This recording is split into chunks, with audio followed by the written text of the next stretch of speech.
So the name of discussion is mesocortical pathway, and we're going to be talking about schizophrenia, the relationship between schizophrenia and autism. These two processes seem to connect at the level of the mesocortical pathway. So damage to the mesocortical pathway at specific developmental periods can give you an idea of the cluster of symptoms the person would like to experience. Some of the newer research suggests that damages to the mesocortical pathway in the earlier developmental periods of life, like before puberty, those symptoms present as symptoms that we interpret as autism. But when we look at these in the context of schizophrenia, they appear to be more negative symptoms of schizophrenia. After a certain developmental milestones are reached, then damage to that mesocortical pathway can produce hyperactivity that you would notice as prominent positive symptoms, or it could produce like hypoactivity that we recognize as negative symptoms. So the mesocortical pathway is a very important structure to sort of understand. So let me go ahead and look at the mesocortical pathway real quick. Okay, medical pathway here, schizophrenia right here. And I think the last discussion we talked about the mesocortical pathway. Let me just show you here. So here's the mesocortical pathway right here, right? Okay, so damage to this early hyperactive damage to this pathway can create hyperactivity that we interpret as positive symptoms of schizophrenia. The damage can also create hypoactivity that we commonly refer to as negative symptoms. The hypoactivity can get to a point where we can probably interpret those things, that degree of hypoactivity, severe degrees of hypoactivity, as a form of catatonia, when the person actually can't move and things like that. So this important pathway is very important. Okay, so here, let me look at his. Okay, how about if I say just positive symptoms? So hallucinations and delusions. I think I can find a better.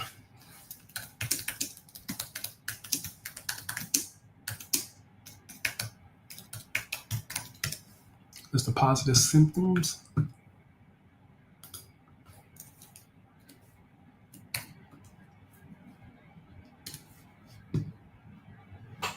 Let's see here.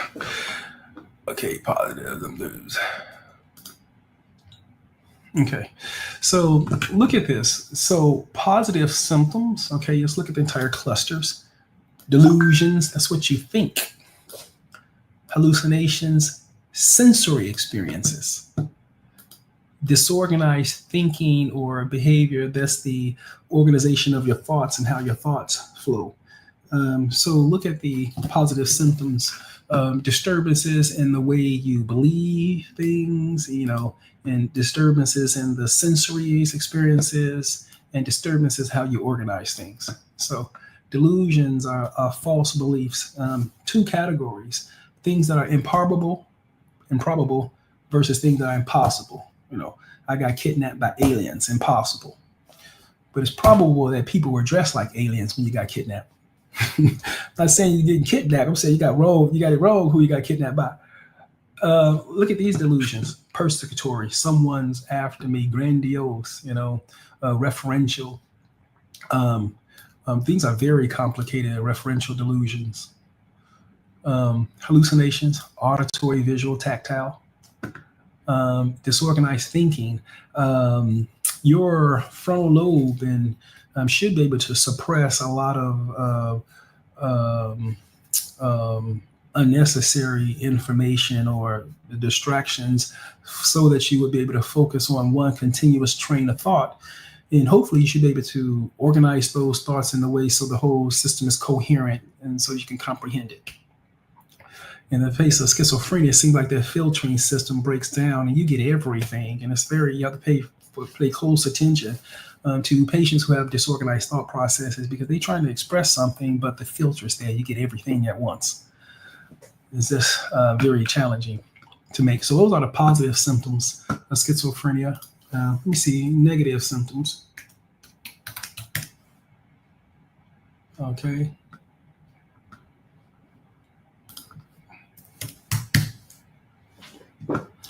Look at this. Negative symptoms, hypoactive mesocortical pathway. So everything is sort of turned down. Blunted affect, right? You don't expand as much. Don't speak as much. Don't move as much. You don't engage as much. You don't experience as much pleasure. It's like everything is turned down in schizophrenia and the negative symptoms. So look at these symptoms, the negative symptoms, and let's see how they compare with autism, the symptoms of autism. So remember the blunted affect, and isn't it, and then reduce emotional expressions. Isn't that one of the things we say in autism? They have the difficulty connecting socially. The reduced speech, that may or may not happen. Lack of motivation. They're simply not interested in the things that you're interested in. So trying to get them to do something they don't want to do will, definitely show lack of motivation. Social withdrawal, right? Reduced experience of pleasure. I'm not sure if they have that all the time. I think that's probably frequent as in a normal population. So negative symptoms, and let's look at, instead of negative symptoms of schizophrenia, let's split that autism. Okay, look, difficulty with social interactions, avoiding eye contact and struggling to make friends. Communication challenges include delayed language development.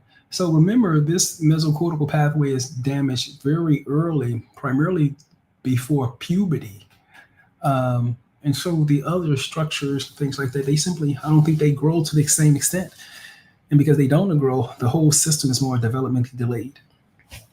All of those networks have to develop themselves independently. They all develop independently. So you can get wide fluctuations in how the quality of how each of these networks work. Communication challenges, right? Language development, difficulty understanding or using verbal cues, repetitive speech patterns, restrictive language, repetitive languages. Look, problems with social interactions, problems with communications, other potential problems, sleep, GI. Okay, so I think you get the point there. Let's see, how long have we been going so far? So far at 15 minutes. I think I'll do the lectures only 20 minutes at a time. Okay. Let me go to, let's see what Google Scholar has to say.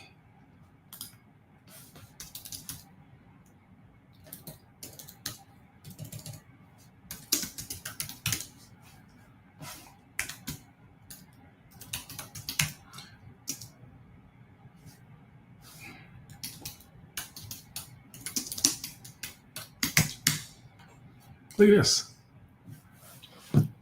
New therapeutic options for severe autism disorder.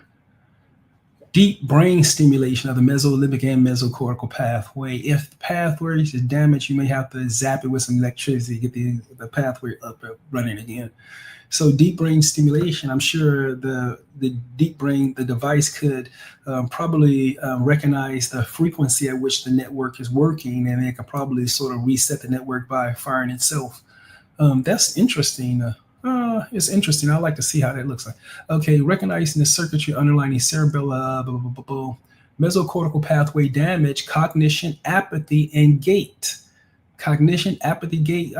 Negative symptoms of that is autism again.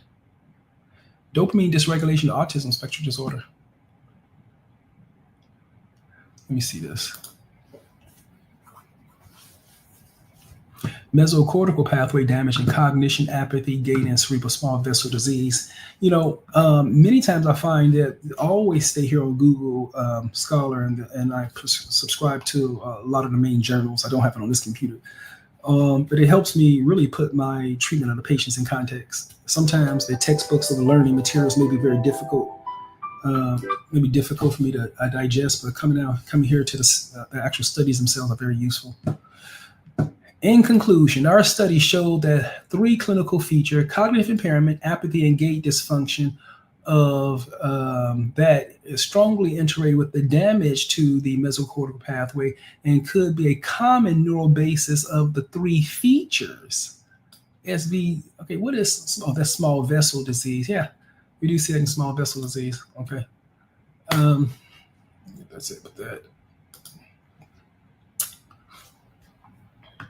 See if there's anything else interesting here. Autism and dopamine. Dopamine-mediated mesocortical dopamine release influence the mesocortical pathway. And I don't want to get into that.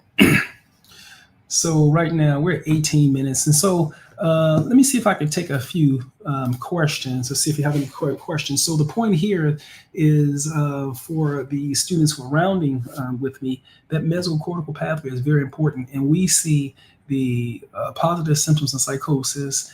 And when it's very severe, we have to go to the typical antipsychotics like Haldol and Thorazine, because those typical antipsychotics are potent enough to sort of manage the instability in this network.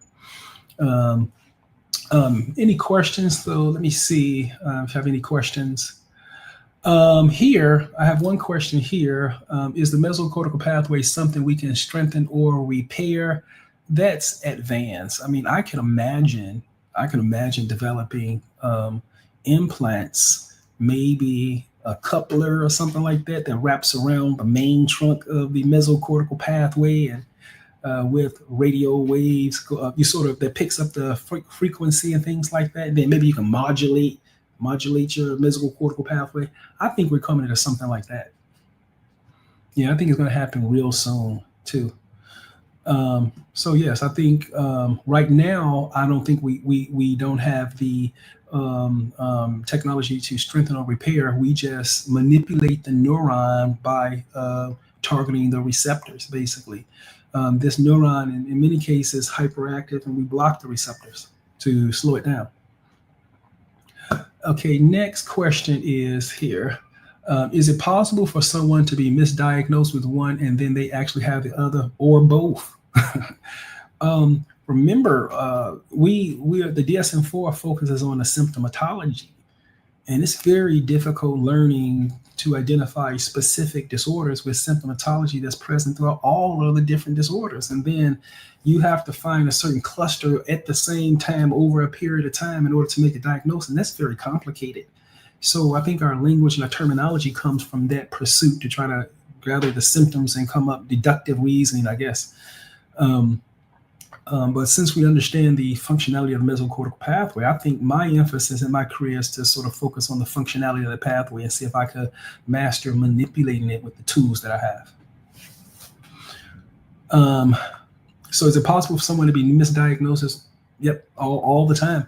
One of the things I do is I try to use standard scales like the Brief Psychotic Rating Scale, the Young Mania Rating Scale for mania, the Confusion Assessment Method for delirium, the things like the CIWA for alcohol, CALS, Clinical Opioid Withdrawal Scale. So I use a lot of scales to sort of try to quantify the severity of the disorder, and at least I have some type of parameters. Okay, great. Let me know if there's any other questions here. If there are not any other questions, then it's at 21 minutes, and I know the students don't like to wait around for long. So I'll go ahead and end this. Okay, I do have another question. What's the difference between this and the mesolimbic pathway? Two different pathways. This is the one that connects your lower brain, your midbrain, your prefrontal cortex, and then your frontal lobe. And so This is covering that territory on those different lobes right here. This is your mesolimbic, okay, and that's your limbic system, this reward pathway. This is the target of a lot of the targets for substance abuse and everything. We make this pathway hyperactive, get a high. It's low, you withdraw. So these are two distinct pathways, and they serve completely different functions. Okay, here, great. Does trauma affect the mesocortical pathway? Oh my God, listen, narcissists, psychopaths, and sociopaths seem to have an innate predilection for this pathway, because it seems to me that the cognitive, emotional, and very soft neuropsychiatric manifestations of emotional and psychological abuse tend to manifest themselves in dysfunction in this pathway. So you're being abused, you can't remember things, you can't organize things, you're very forgetful. Your mood is very labile, very can be unpredictable, it can be impulsive. Your sleep can be disturbed, and it seems like these sociopaths, they focus on all the emotional, psychological stress that will damage this. And in fact, if certain hormones like the stress hormone, cortisol, adrenaline, all those, they tend to increase expression of glutamate, and glutamate turns everything on, and then the cells start popping. The cells, the area that's overly stimulated, start to experience a death in the nerves in that area, and so the person starts to show cognitive and neurocognitive deficits because of the hormonal and neurotransmitter imbalance and how much stress they're under. So patients with like chronic PTSD typically have very severe memory problems due to the impact of the hormones and the neurotransmitters on excessive amounts on the actual physical function and networks of the brain. Let's see. Any other questions, guys? Any other questions? Okay, so we're at 25 minutes. If there's no other questions, then I'll go ahead and end this stream for now. And we can talk about this tomorrow if you have any other questions, okay? It's a pleasure talking to you guys, and read out. I'll see you tomorrow. Ciao, guys.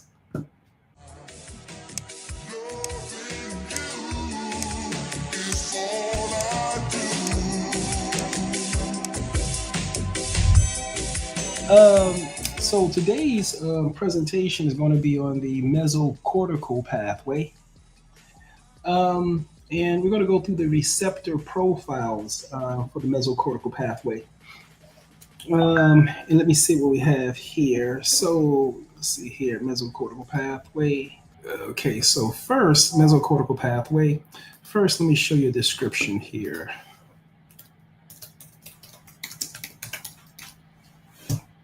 Okay. This is the mesocortical pathway here. Here is a image of the mesocortical pathway here. It starts here in the ventrotegmental area, and it goes through, it's a pretty sophisticated nerve bundle. This mesocortical pathway, when it's hyperactive, it typically creates symptoms consistent with positive symptoms of schizophrenia. When the network is hypoactive, you see more negative symptoms. And when you begin to treat patients with schizophrenia, really you're trying to manage this network here. When you apply the antipsychotics to this process, it's easy to get a result when the network is hyperactive. And so when the network is overstimulated, it's easy to give the medication to sort of block the network, and then the network will slow down, and you sort of start to see a reduction in the positive symptoms. And that can happen in 12, 24 hours right away. However, when the network is hypoactive, it takes a while to get the response. And so typically when patients come in with negative symptoms of schizophrenia, such as being withdrawn, decreased interest, decreased motivation, things like that. It takes a while for those symptoms to improve. I look at negative symptoms as a deficit in products, meaning it's not making enough products to sort of run the network at the level that it wants. And so I think one of the reasons why it may be difficult for you to get improvement with these negative symptoms over a shorter period of time is that I think it needs to produce products. And so I think there needs to be a increased production of these things that's needed to improve transmission from the cell body. And so I think that's a coordinated response. And I think it takes a while to get there. And so with negative symptoms, you can sort of expect for them to be on a different time schedule to improve. Okay, so this is the mesocortical pathway here. Let me show you the receptor profile. So let me look at the receptors on this thing. Okay.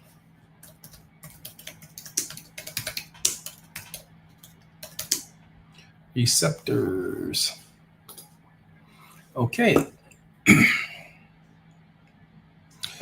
Okay, we have D1 receptors, which is you have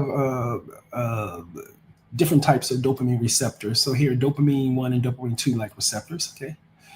Other receptors. Okay, glutamate is here. Right. So remember, glutamate is the excitatory neurotransmitter. I don't know what that is. Okay.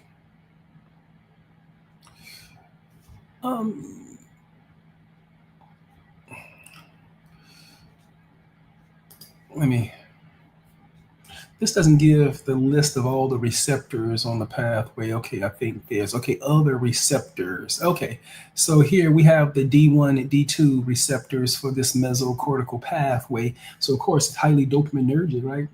But look at the other pathways. Look at the other receptors. Okay, here, while the mesocortical pathway primarily utilizes dopamine receptors, great.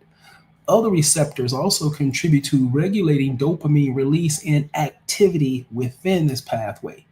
And so that's one of the reasons why the atypical antipsychotics are very useful for treating conditions associated with the dysfunctions in this mesocortical pathway.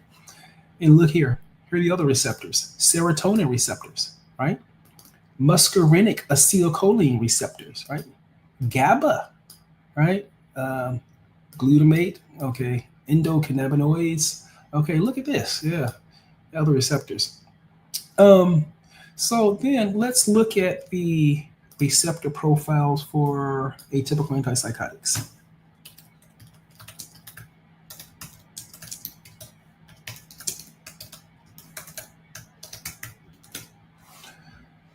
Okay, look here. Look what you say.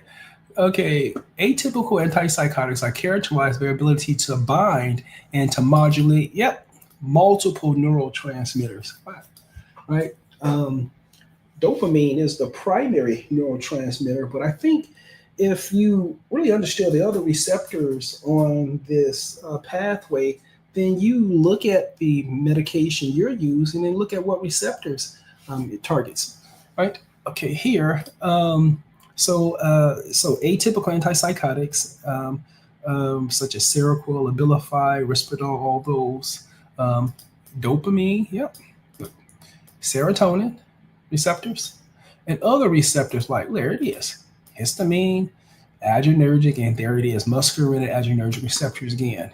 And so I think this is a pretty good match to, I can see from receptors, I can see why these atypical antipsychotics will be very useful in this treating these disorders.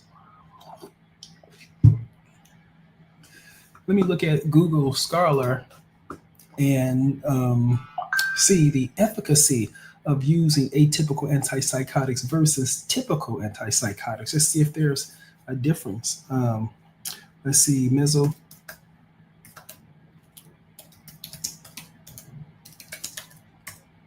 don't know how to ask the question. Mesocortical pathway. I want to see what's the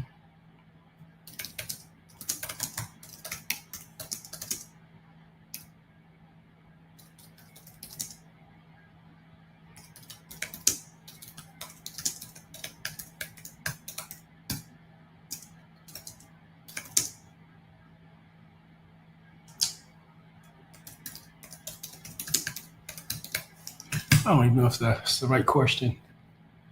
Contrasting typical, atypical.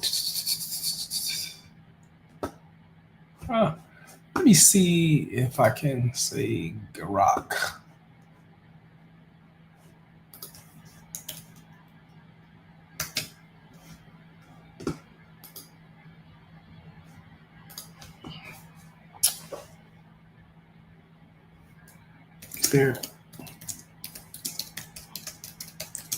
Is there any advantage to using atypical antipsychotic?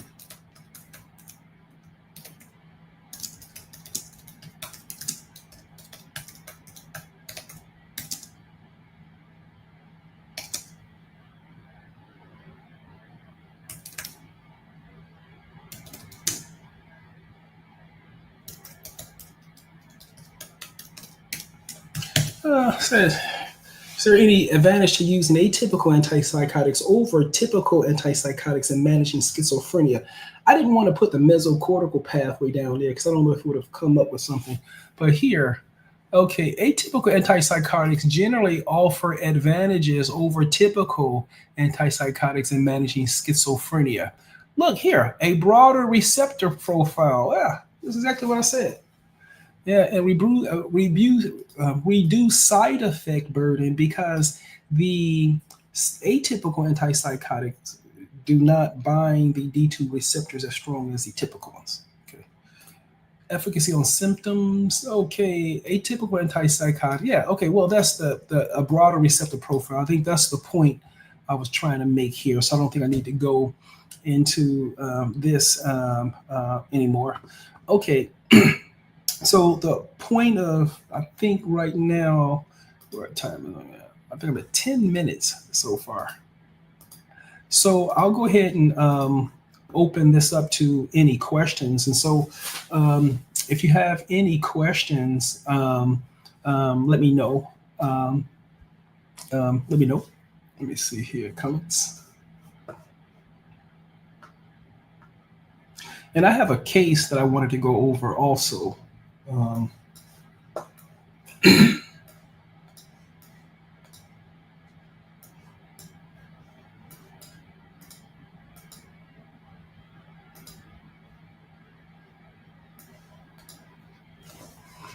have a question.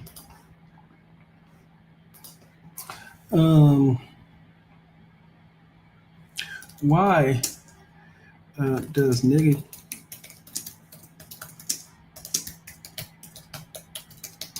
take? Why does negative SHIZO?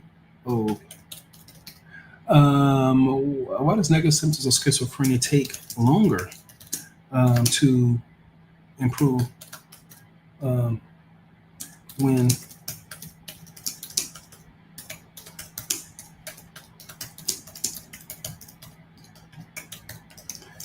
okay, why does negative symptoms of schizophrenia take longer to improve when compared to positive symptoms?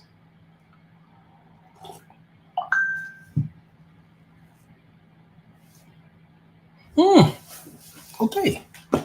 Look, negative symptoms of schizophrenia, such as apathy, social withdrawal, blunted affect, typically takes longer to improve than positive symptoms, right? Such as hallucinations and delusions due to the differences in their underlying neurobiology. Yeah, because if the network is hypoactive, then you're not producing products. In order to produce products, you have to get instructions from the cell body, and I think that's a very complicated process. Treatment response and the mechanism. Okay, yeah, great. Neurobiological basis. Negative symptoms associated with more complex and less understood mechanisms, including the hypoactivity and dopaminergic activity in the prefrontal cortex, glutaminergic dysfunction. This is a problem here, glutaminergic dysfunction. Structural brain changes such as cortical atrophy. Okay, that's interesting. Yeah, so let me see if I have any more questions here. Okay, so let's see. First question. Hey, Doc, good to see you. Hey, Doc, good explanation of the receptors. Can lifestyle or supplements improve receptor balance? Um, can lifestyle or supplements receptor balance? That's not a term I could. I don't know what receptor balance is. Let me see if you have too much glutaminergic activity, you're going to be very excited and activated. The opposite of glutamate is GABA. Glutamate turns everything on, GABA turns everything off.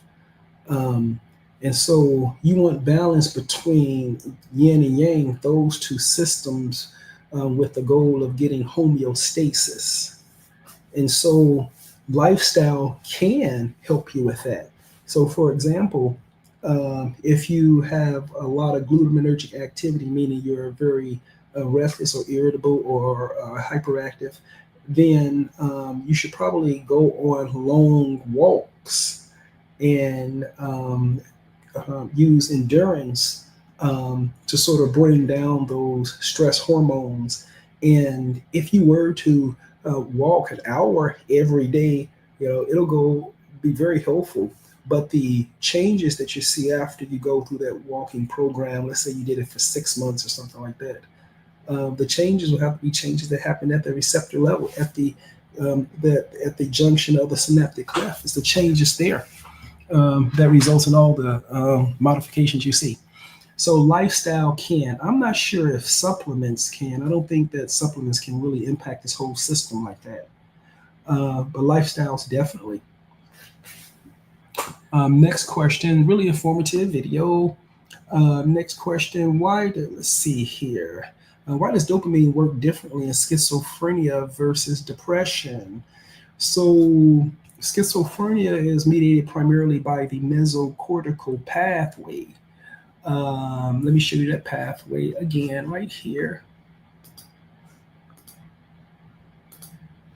Is this here, and this is highly dopaminergic nerve fibers. That's schizophrenia. That's why we use dopamine agents. Depression is serotonin. It can be serotonin or norepinephrine or a combination of them, but those are actually different networks. That would be like the serotonergic network and things like that. So why does dopamine work differently in schizophrenia? Because the mesocortical pathway is highly dopaminergic, and dysfunction of that pathway creates the symptoms of schizophrenia. Whereas in depression, it's highly mediated within serotonin and or norepinephrine systems and things like that. So these are two different systems, and dopamine is not the predominant neurotransmitter in those systems. Serotonin and things like that is. Hope that answered your question. Okay, yep. Okay, and then my buddy Nihai had a correction. Okay, let me see. So Nihai says, yes, atypical antipsychotics have a lower risk of muscular dysfunction, and so it's very helpful in that way. Yeah, remember we were talking about one of the main differences between the typical antipsychotics, which are the older antipsychotics, the first generation antipsychotics. They have very high potency to binding dopamine, and therefore all of the systems that are highly dopaminergic, all the nerve fibers or bundles that are highly dopaminergic, can get impacted by the medications. And so your basal ganglia is responsible for your muscle movement and is highly innervated with dopaminergic neurons. And so typical antipsychotics that are very potent can cause muscle stiffness and tightening and muscle dysfunction and slow moving and things like that. Whereas atypical ones, so the Seroquel, Risperdal, things like Abilify, they're less likely to cause muscular dysfunction because they're not as potent. And so I don't think they hit those dopamine receptors in the basal ganglia as much. Thanks, Nihai. Appreciate it. Say hi, Doc. Superb video. Thanks for answering my question. Helpful. Very good explanation. Great.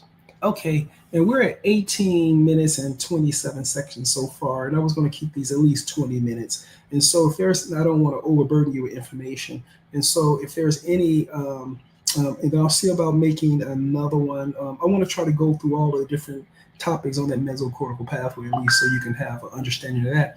And when you are in my course, when you see us taking care of these patients, like today, we saw a lot of patients with very prominent positive psychotic symptoms. So we've seen several people who come in with very intense auditory hallucinations, frank agitation, combativeness, paranoia, suspiciousness. And remember, some of the patients with a disorganized thought process so disorganized we can't understand the concept of what we're saying. Remember the patients who felt that they had capabilities that they really didn't have, felt that they were sort of like demigods and that they were mini gods and things like that. Those were these egocentric delusions, that they were having. So we saw a lot of examples of patients with hyperactive mesocortical pathways and the positive symptoms. And what did we do on those patients? We went to the first generational antipsychotics, the typical antipsychotics, Thorazine and Haldol, because we needed to reduce their psychomotor agitation and combativeness right away, because they can get very violent. Right? So we have to go to the typical antipsychotics because they bind dopamine very potently, and because it hits the basal ganglia, it can also decrease and reduce the combativeness, agitation, and aggressiveness. And so we also use the typical antipsychotics for the side effect profile benefit. If somebody is psychotic, delusional, in a rage, they're not going to listen, and it's a dangerous situation. So you need to get them under control right away. So look to the typical antipsychotics because they bind dopamine tighter, and they can really target the positive symptoms on that mesocortical pathway. And so but the problem is that, remember, with the typical antipsychotics, it'll help hit the dopamine receptors, but it doesn't have the full profile range as the atypical. So we'll start the typical in the emergency department or the first day to help control the agitation or get control of the situation. But that's the acute phase of the treatment. We want to switch to the maintenance phase at some point when the patient gets stable, because we want to take advantage of targeting those other receptors on the mesocortical pathway. And so there's a lot of benefits to saying about titrating your patients to the atypical antipsychotics when they leave, because it'll be less likely to have side effects. Okay, got another question here. Okay, how does trauma? Okay.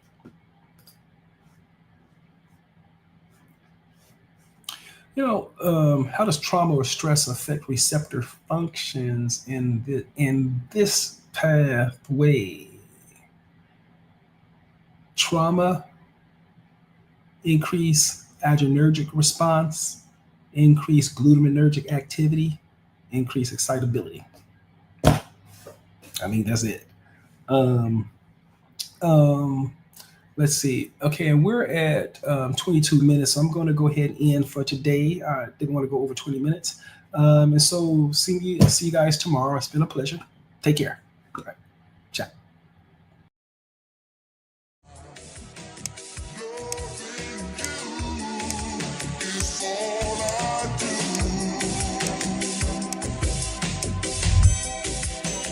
So this discussion is going to be on the mesolimbic pathway.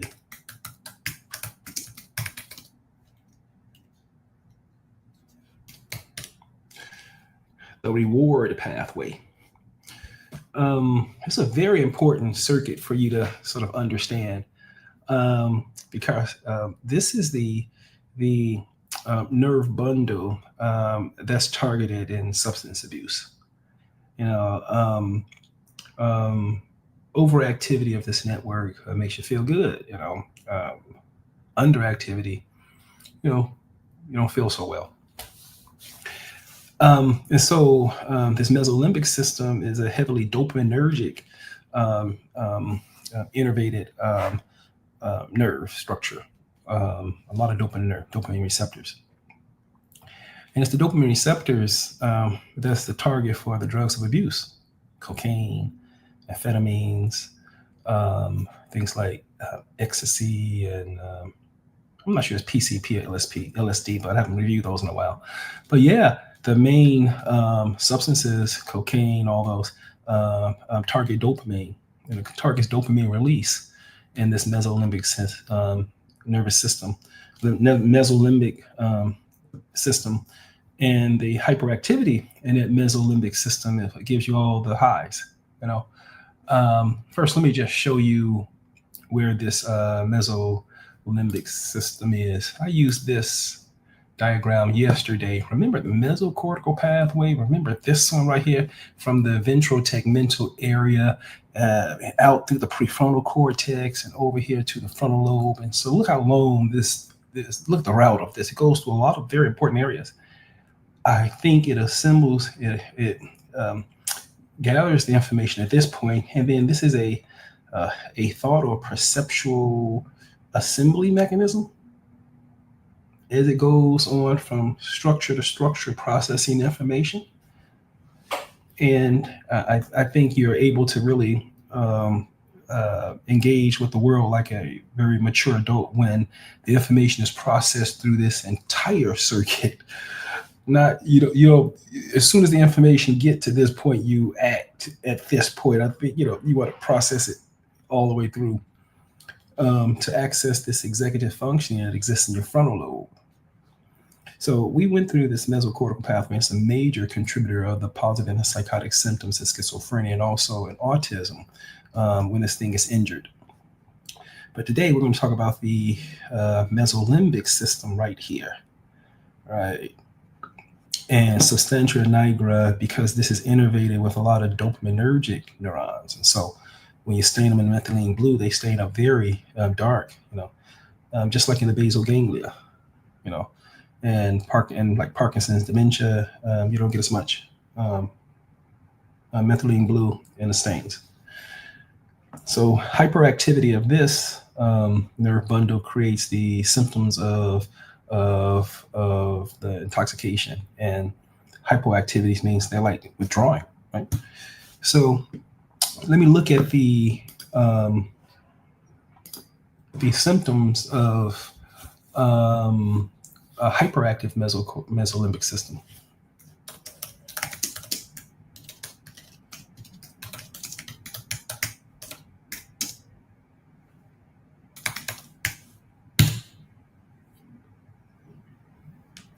So that's how it looks like when it's hyperactive.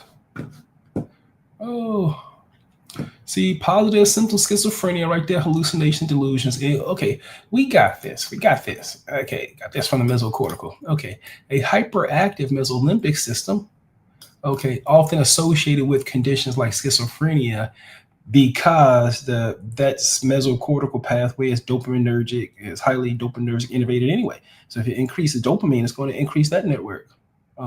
But I think that's different from the mesolimbic system. I think they're merging the two here.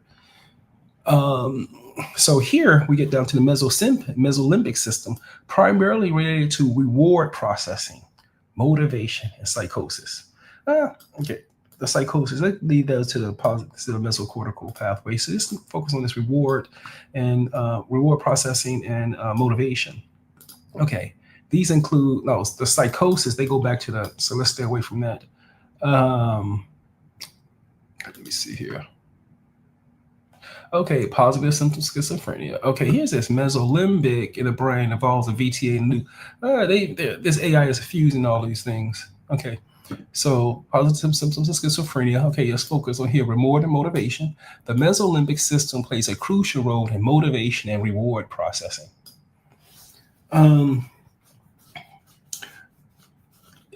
It's been a while since I looked at the studies on this, so I'm not sure how accurate I am, but I recall going to a study and the researcher presenting her data, and I think her data suggested that patients with certain types of predilections to cocaine dependency issues may have hypoactive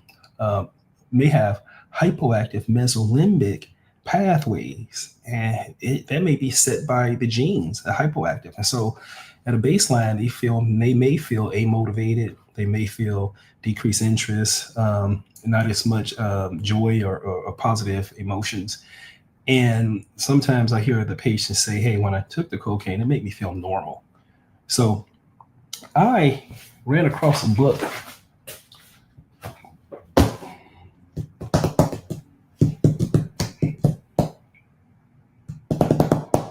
Can't find it now, but it was really interesting. The person who wrote the book stated that he believes that people use substances to eliminate the suffering that's associated with the hypoactivity in these networks. So they're just trying to modulate the networks to a place that's reasonable for themselves. So I've heard that in my patients. And overactive symptoms can lead to heightened motivation. Yep. Reward activities, potentially continuing to addictive activities. This reminds me of in like football in the 80s, there was a linebacker called Lawrence Green. I think it's Lawrence Green. Let me see if I can show y'all this guy.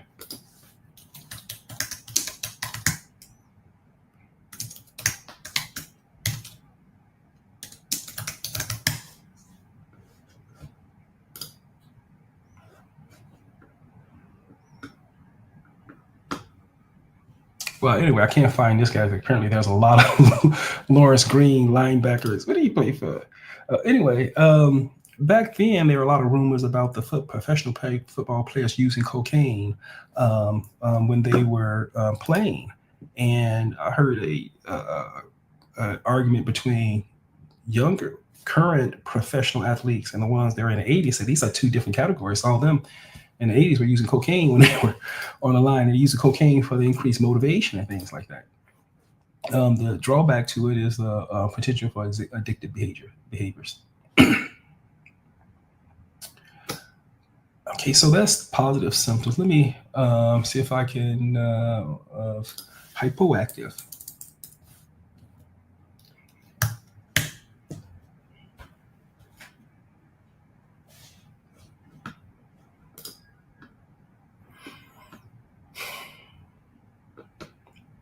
That's probably not the right question. Let me see symptoms of, let's say, dopamine hypoactivity. Let me see the symptoms.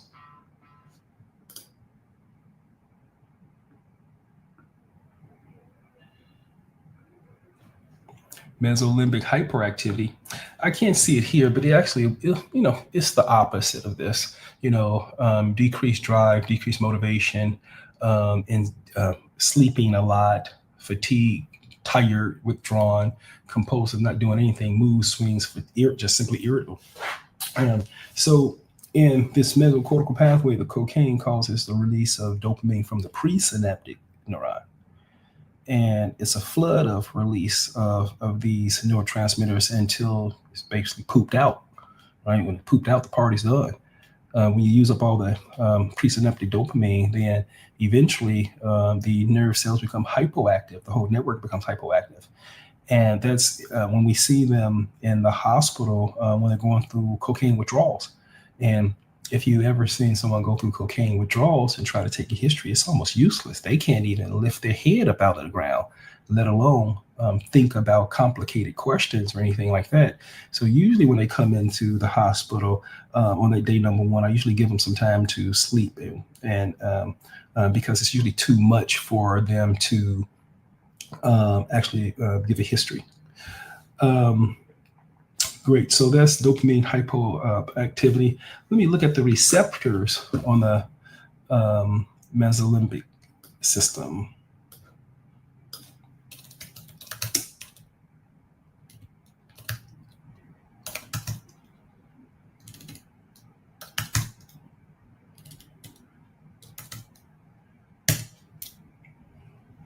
See what receptors are there. We know dopamine receptors are going to be there. All right. Look at here, look at here, look at here. Dopamine receptors. There are D1 and D2 right there. And these are two main categories, right? And there are other receptors. You have, I think, D1 through D1 and 5 are activating, and 3, 2, 3, 4 is inhibitory, something like that. But there is a difference between them. Dopamine receptors, which are activated by dopamine, a neurotransmitter crucial for motivation, reward, and reinforcement. Well, that's in the mesolimbic system. Additionally, the mesolimbic system involves, here we are, glutamate receptors and opioid receptors. Remember, yin and yang, there's only two major neurotransmitters throughout all of the tissues. One is glutamate, excitatory. One is GABA, inhibitory. Glutamate turns it on, GABA turns it off. And here we have glutamate receptors located on this mesolimbic system. So that means that when you have excessive glutamatergic activity, then it can really lead to, you can see a situation like mania or hypomania, where you have elevated self-esteem, increased interest, increased motivation, just alert, restless, difficulty sleeping, just having difficulty shutting the thinking off. And you can see how this sort of like turning with this glutamate, sort of turning the volume up more with this glutamate receptor. And so now you can see how sensitive this, how sensitive your perception of your goals, your interest, your motivation, and all those stuff can be influenced by glutamate. This glutamate neurotransmitter, because it's everywhere. So I think it's very important. And opioid receptors, among others, which contribute to the system, diverse functioning. Okay, great. Right. So we have our dopamine receptors, because in dopaminergic hyperactivity, and in hyperactivities, we need to block that receptor. Hold on a second. I'm sorry, can you give me a call back in like 5 minutes? Okay. Okay.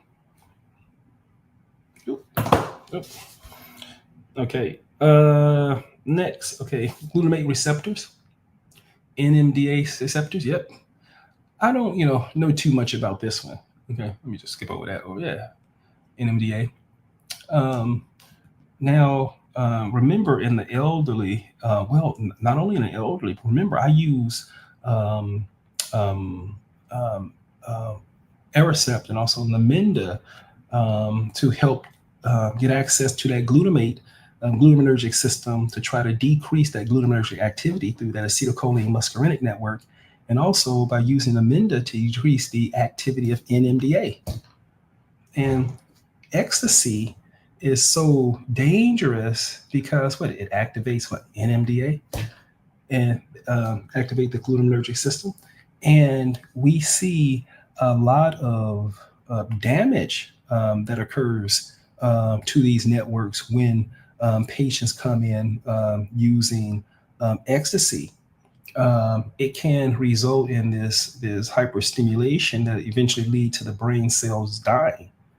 It's sort of like a process that I look at it like riding till the wheels fall off, something like that. So in patients with these methamphetamines, ecstasy, NMDA, cocaine, all of these can result in excessive stimulation of nerve cells and eventually result in brain cell death. When that brain cell dies, then you have other problems. How are you going to clean that stuff up? And how's the other electrical materials going to work in the midst of a dead cell?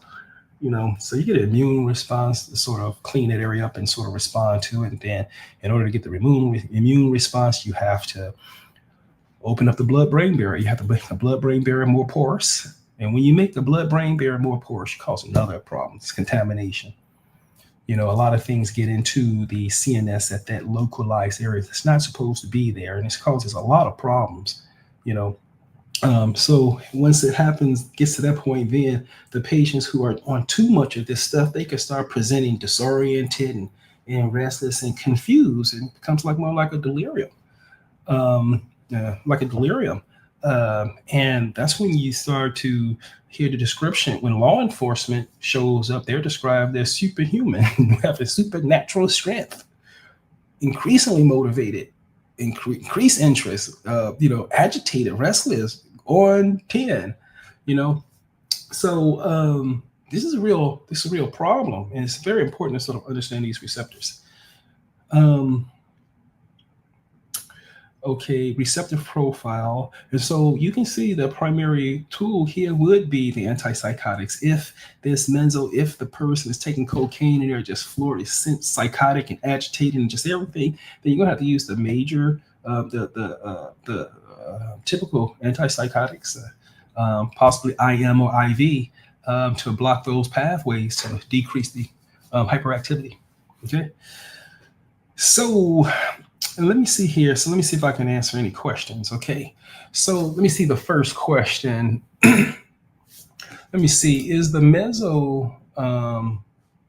me see. Okay. Is the mesolimbic system also responsible for love and attachment? I think so. I think this is the reward and motivation and most important reinforcement. I think this is the Pablo's dog sort of like presentation is positive intermittent reinforcement and things like that. You have a positive experience, you get a spike in dopamine, right? And you remember that, and your body remembers that. You remember it consciously and consciously and unconsciously, and your body remembers it. If you keep having those experiences, then it'll associate. You'll get the increase in dopamine whenever you go into the environment or whenever you get around the person, right? And this is the problem with that because the patients who use cocaine may have a baseline of feeling dysphoria, and then when they take the cocaine, they feel normal, but they feel normal about the people who are other users, and so they may get attached to that as normal. So when they leave that place and no longer at the place where they're attached to, they may go back to the dysphoric state. And they may not be able to lift that dysphoria until they go back to the places they were using or back to the people they were around. And when they go back to those people, their nervous system starts to produce the dopamine, and it makes them give them the delusional belief that everything is okay.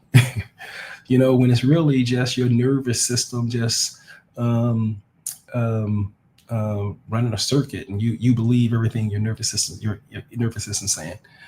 So I think that yes. Okay, next question. Can overstimulation of the mesolimbic system lead to plateaued response in the brain reward system over time? Absolutely. It's called tolerance.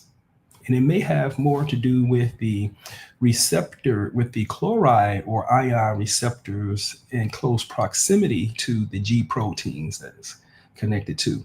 And at least in the case of, I'm not sure, it's the degree of depolarization in the chloride channel that results in the degree of intoxication.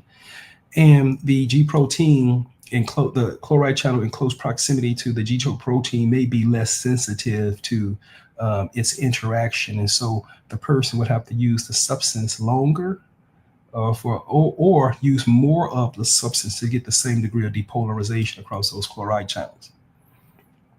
Now, it's been a while since I read this, so I don't know if it applies to all of the different. I think it applies to alcohol, but I don't know if it applies to all of them. Maybe a different receptor, but I think that's the mechanism of tolerance that happens right there. Exactly. Next question. Dr. Reed, I've heard that cocaine messes with the brain reward system. Yes, it does. Yes, it does. Um, Amongst other things. Can you explain in simple terms how the mesolimbic pathway makes people get addicted to it so fast? The um, it's the conditional learning. It's a conditional response and everything. You go to you're around people who are using substances or places where they use them, and you use the substance. You start to secrete dopamine. You get all the benefits of it, and you attach that to the benefit to the situation. So if you keep doing it over time, your body is going to produce the same physiological effects whenever you get into the environment. And when it does that, you feel like you're at home. It's a torturous. If you think about how torturous that is, it seems your body leads you back to the same situation that got you ensnared in the first place. And when you try to leave the situation, you have to always expect that your ego will turn against you because you're going to constantly feel a dysphoric because you're not going to find any other place that makes you spontaneously feel the way you were when you're back there using. So I mentioned this early in the rounds today that some of these objects that you encounter, like cocaine, ecstasy, it may take 5 decades for you to be able to separate yourself from these objects because the magnetic pull is so strong. You can't resist these things on yourself by yourself. Let me see. Next question. Okay. Okay, here. How does the mesolimbic pathway work with the prefrontal cortex and affect impulse control and reward processing with ADHD? Let me show you the diagram here, and I think you'll be able to see what I'm talking about here. Let's go back to this diagram here. Yep. Okay, how does a mesolimbic pathway work with the prefrontal cortex? Okay, this is the inside surface, but this area around here would be the prefrontal cortex here. The prefrontal cortex is very difficult to see where it begins or ends. The best way to map it out is to use an electronic probe and to sort of probe it. And this is the area that's not, if you probe it, it doesn't result in any type of movement activity. So this prefrontal cortex, if you spoke, it doesn't result in movement activity. So I think it's just processing perceptual experiences, things like that. That's the mesocortical pathway, right? So with the prefrontal cortex and how it affects impulse control. As you see, the bundle goes all the way up here to these regions that would be considered the frontal lobe. The frontal lobe is the seat of your executive functioning. And the executive function is what controls your impulses. Okay? So with the appropriate executive functioning, you should be able to suppress your impulses. Right? Now, people with executive functioning difficulties, like those with frontal lobe damages, simply have difficulty suppressing their impulses. And so we simply call them like impulse control disorders, attention deficit disorder, like intermittent explosive disorder, things like that. Okay, next, can trauma or childhood, let me see here. Can trauma or childhood neglect alter the system permanently? Absolutely. In the developmental disabilities, the networks simply don't form as well. They don't mature as well. That can be because of the design genetically, or it can be because of something interfere with the process, like infections, prenatal infections, substance use, illnesses, things like that, trauma, and things like that. So it could. So the answer is yes. Yes, if it doesn't develop to its the point where it's functional, then you have a network with tracks that are underdeveloped, and so the whole network can only function at the level of that tract, because all the information that passes, the majority of the information that passes through that system, I would think would be lost because it's not developed enough to handle all the information. Next question, Dr. Reed, how does the limbic system relate to dopamine reward? It's the system that gives you the reward. More dopamine, hyperactivity, more rewards. Hyperactivity, less rewards. All right. Here, Doc, why do people feel so depressed and empty after taking ecstasy? The dopamine is released from the presynaptic neuron and is stored in vesicles. It causes the release of it, and when all of it's gone, the party's over. Everything shuts down. Now you hypoactive. Now you withdrawn. Now you can't move. Now you don't have any interest. Now you don't have any motivation. You lay there. Cocaine and ecstasy. These are very, very, very, very dangerous drugs. You should never use these. very dangerous, because it leaves the person disabled for a day or so.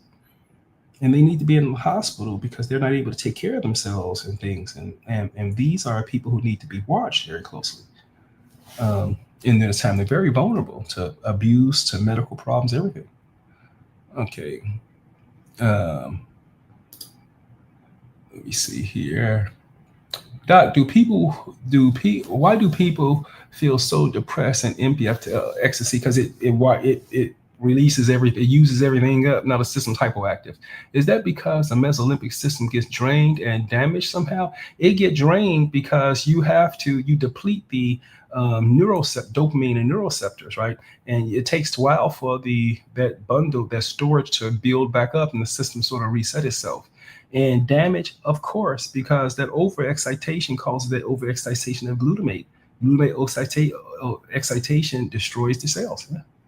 Okay, great. Thank you so much. We'll explain. Answer, Doc, what's the difference between D1 and 2 receptors and D1 and D2 receptors? Not much difference. I think they're all are activating, and I think 2, 3, and 4 are inhibitory. So check me up on that. Okay, great lecture. Okay, it's 30 minutes. I wanted to try to keep this at 20 minutes because I know the students don't want to stay around that long. Okay, so if there's not any more questions, then I'll go ahead. I'm going to, in the next hour at 1 o'clock, I'm going to start my series on narcissists. And basically, it's going to be narcissism is a network. It's not an individual. So at 1 o'clock, I'll start my series on narcissism, and I'm going to go into a real deep dive at the molecular level and also at the sort of spiritual level of what's happening with these animals. So stay tuned at 1 o'clock, and if you want me to manage your mesolimbic pathway, I'll be doing direct admits to the hospital. So you can just get in touch with my team, and then we'll see if we can contact each other. Thank you so much, guys. I'll talk to you later. And my other stream is going to start at 1 on so be there. Okay. Thank you so much. Okay. Ciao, guys.